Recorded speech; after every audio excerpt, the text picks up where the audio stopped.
For Pacifica Radio, I'm Christina Onnested. More details are emerging about the Israeli airstrikes that killed 6 food aid workers with World Central Kitchen in Gaza and a Palestinian. They were killed in 3 separate airstrikes Monday that Quds News Network and now Al Jazeera call targeted. Satellite images show the distance between each bombed World Central Kitchen vehicle, noting the second car was bombed after it rescued survivors of the first, while the third was bombed after it rescued survivors from the second vehicle.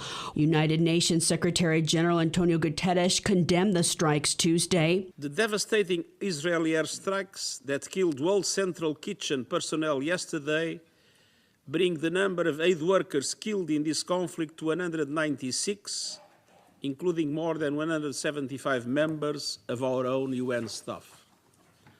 This is unconscionable, but it is an inevitable result of the way the war is being conducted. It demonstrates yet again the urgent need for an immediate humanitarian ceasefire, the unconditional release of all hostages, and the expansion of humanitarian aid into Gaza, as the Security Council demanded in its resolution last week. Other aid groups are suspending operations in Gaza, citing the danger. World Central Kitchen founder, celebrity chef Jose Andres is calling on Israel to open land crossings for aid to enter Gaza and to stop killing civilians. He made the statements in an op-ed published in an Israeli paper today, writing, "After the worst attack in its history, it's time for the best of Israel to show up. You cannot save the hostages by bombing every building in Gaza. You cannot win this war by starving an entire population." He noted his charity provides meals to those in need all over the world, including in Israel, after the Hamas attack that triggered the war. Andres said the strikes that killed 6 international aid workers and their Palestinian driver were not just some unfortunate mistake in the fog of war. It was a direct attack on clearly marked vehicles whose movements were known by the Israeli military. It was also the direct result of this government's policy to squeeze humanitarian aid to desperate levels, he wrote.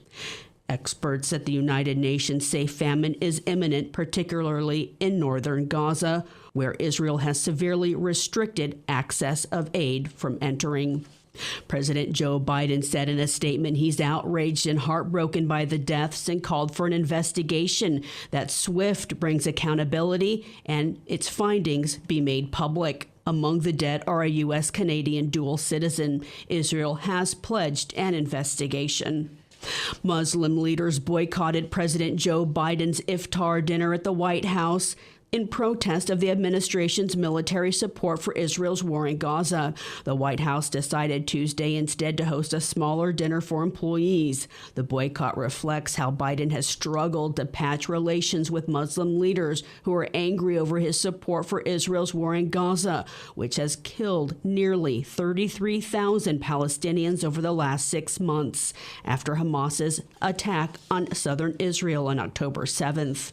Presidential primaries took place in 4 states Tuesday: Connecticut, New York, Rhode Island, and Wisconsin, though a largely symbolic vote now that both Joe Biden and Donald Trump have locked up the Democratic and Republican nominations.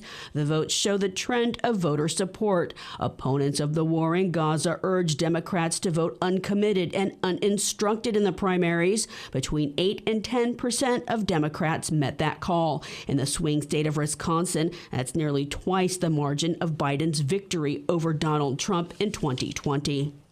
A new report finds hate incidents targeting Muslims in the U.S. have spiked to their highest levels in 30 years of reporting. The report, called Fatal: The Resurgence of Anti-Muslim Hate, was released by CARE, the nonprofit Council on American Islamic Relations. Christopher Martinez reports. The new report looks at the over 8,000 complaints the group received in 2023 involving things like hate crimes, discrimination in education, and employment discrimination.